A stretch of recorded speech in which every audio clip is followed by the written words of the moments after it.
Hello people, welcome back to my channel BA Vlogs. Let's make chicken and chapati for dinner.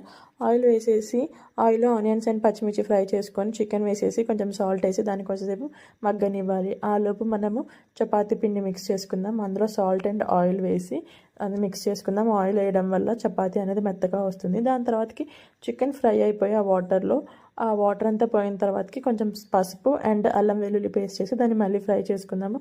ఈ చేసే ప్రాసెస్లోనే నా కంట్లో oil కూడా పడింది. అన్ని కష్టాలు వచ్చాయి అనమాట మన కుక్ చేయడం కోసం. అలా అది కుక్ అయ్యేలోపు టమాటాని మిక్సీ చేసుకుందాం అనుకున్నాను. గ్రేవీ చేద్దాం అనుకున్నా, ఫ్రై కాకుండా. సో ఆ మిక్స్ చేసిన దాన్ని కర్రీలో వేసేసి కుక్ చేయడం కోసం పక్క స్టవ్ మీద పెట్టేసి చపాతీ చేస్తున్నాను అనమాట. రెండు ఎట్ ఏ టైం చేస్తున్నాను. ఇటు సైడ్ చపాతీ చేస్తూ అటువైపు అవి కాల్ చేస్తున్నాను. ఆ లోపు ఫైనల్గా కారం వేసేసి అదంతా కుక్ చేసేసాను. నేనైతే నా డిన్నర్ ఇలా ఫినిష్ చేశాను. మీరేం చేశారు? నా videos first time like, share and subscribe.